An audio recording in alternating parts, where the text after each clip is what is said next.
دلوں کی دراڑیں ختم کرنے اور عوام کو اجتماعی انتشار سے بچانے کے لیے انسانیت کا لبادہ اڑنا تھا اور ریاست کو بچانے کے لیے لوگوں کے شعور کو بیدار کرنے کے لیے منہاج القرآن قائم کرنے کا فیصلہ کیا۔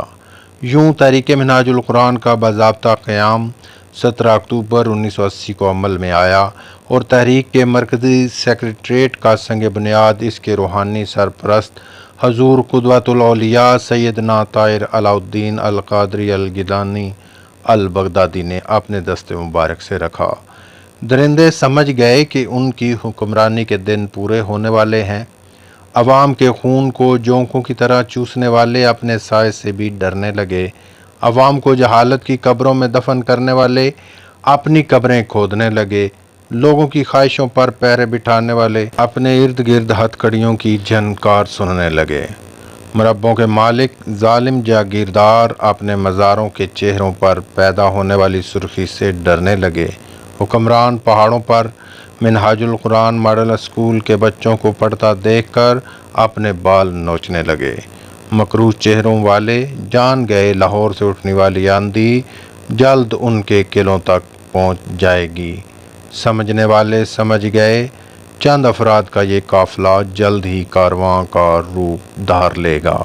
لوگ جوک در جوک منہاج القرآن میں شمولیت اختیار کرنے لگے۔ بلوچستان کے بلند و بالا پہاڑ منہاج القرآن کے جھنڈوں سے لہرانے لگے۔ سرحد کے غیور منہاج القرآن کا پیغام گلی گلی پھیلانے لگے۔ پنجاب کے بہادر منہاج القرآن کی حرمت کی خاطر اپنی جان ہتھیلی پر رکھے پھرنے لگے۔ سندھ کے دیوانے سمندر کے کنارے منہاج القرآن کے دستور سے لہروں کو سجانے لگے۔ ایک دفتر دوسرا دفتر، ایک عمارت دوسری عمارت، پاکستان کے کونے کونے میں منہاج القرآن کی شاخیں قائم ہونے لگیں۔ پھول کی خوشبو سرحدوں کو پھلانگنے لگی۔ ایک ملک دوسرا ملک منہاج القرآن کا تعلیمی نیٹ ورک درجنوں ممالک تک پھیل گیا۔ یہ سب اللہ کی عطا تھی کہ عوام پیار کرنے لگی۔ مصطفی مشن کی تکمیل کے لیے ایسا ایثار کہ بن کہے لوگ اپنا سب کچھ قربان کرنے لگے۔ اپنی بڑھتی ہوئی مصروفیات کو دیکھ کر پنجاب یونیورسٹی سے استعفیٰ دے دیا اور فیملی سمیت سمن آباد ایک کرائے کے مکان میں شفٹ ہو گئے۔ جنگ میں کچھ آبائی پراپرٹی تھی۔ بڑھتے ہوئے اخراجات کو پورا کرنے کے لیے انہوں نے پروگرام بنایا کہ اسے بیچ کر اپنے دوست کے کاروبار میں سلیپنگ پارٹنر کی حیثیت سے انویسٹ کر دیا جائے۔ یوں وہ مجاہد سینٹری سٹور میں حصہ دار بن گئے۔ نوٹ: یہاں ایک غلط فہمی کا ازالہ بھی ہو جائے کہ پنجاب کا وہ بزنس مین خاندان اور آج کا سیاسی خاندان بعد کے ادوار میں جس نے پروپیگنڈا کیا اور عوام کو یہ تاثر دینے کی کوشش کی کہ ڈاکٹر طاہر القادری کی معاون شریف فیملی تھی یا ڈاکٹر طاہر القادری کو شریف فیملی نے متعارف کروایا، ابھی تک شریف فیملی کا تعارف ڈاکٹر طاہر القادری سے نہیں ہوا۔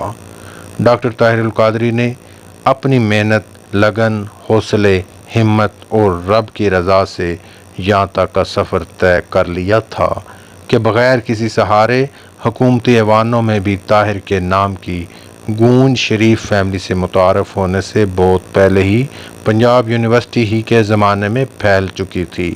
آج جتنے بھی الزامات یا پروپیگنڈا کیا جا رہا ہے اس کی نشاندہی آئندہ اقساط میں ہوگی۔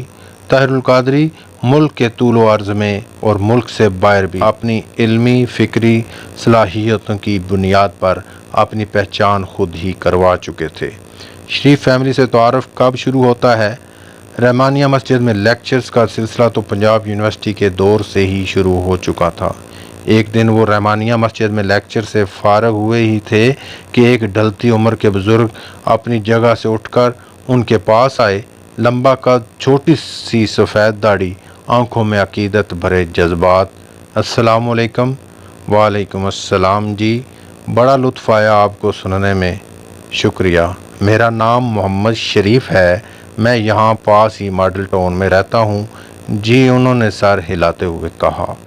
اگر آپ برا نہ مانے تو ایک درخواست کرنی تھی آپ سے۔ ضرور، آپ علم کا سمندر ہیں اور ہم پیاسے۔ میں چاہتا ہوں آپ ہماری پیاس بجھائیں۔ وہ الجھن میں پڑ گئے۔ جی میں کچھ سمجھا نہیں۔ تحریک منہاج القرآن کی بنیاد 1980 میں رکھی گئی تھی۔ اس سے قبل ڈاکٹر طاہر القادری صاحب ملک کے طول و عرض میں اپنی شناخت کروا چکے تھے۔ آج جو سرمایہ دار اشرافیہ نے ایک پروپیگنڈا مشہور کر رکھا ہے کہ ڈاکٹر طاہر القادری کا موجودہ مقام شریف فیملی کی مرہون منت ہے، دراصل شریف فیملی کو پہچان ڈاکٹر طاہر القادری کی سنگت و صحبت کے باعث ملی۔ وہ کیسے؟ ملاحظہ فرمائیں۔ جب آپ رحمانیہ مسجد میں لیکچر دیا کرتے تھے تو آپ کی مجلس میں میاں محمد شریف بھی بیٹھنے لگے۔ ایک دن میاں محمد شریف صاحب نے آپ سے درخواست کی کہ آپ کے علم و فہم سے ہم استفادہ کرنا چاہتے ہیں۔ میری درخواست ہے کہ آپ اہل ماڈل ٹاؤن کی علمی و فکری تربیت کے لیے اتفاق مسجد میں جمعہ کا خطبہ دیا کریں۔ جناب بزرگوار، یہ کام مسجد کے امام صاحب کا ہے، میں تو لیکچرار ہوں۔ جی جناب، آپ یہاں بھی تو لیکچر دیتے ہی ہیں نا؟ دیکھیے انکار نہ کیجیے گا، میں بڑی چاہت سے آپ کے پاس آیا ہوں۔ اچھا آپ ایسا کریں، ایک درخواست لکھ کر لائیں اور کمیٹی ممبران کے حوالے کر دیں، یہ فیصلہ کمیٹی کرے گی۔ دوسرے دن میاں شریف درخواست لکھ لائے اور کمیٹی ممبران کے سامنے پیش کر دی۔ فقہ رائے سے فیصلہ ہوا کہ اتفاق مسجد میں لیکچر دینے میں کوئی حرج نہیں۔ یہ وہ وقت تھا جب میاں شریف صاحب اپنے بیٹے کو کرکٹ، اداکاری اور مختلف شعبہ جات میں آزمانے کے بعد اب سیاست میں لانے کی منصوبہ بندی کر رہے تھے۔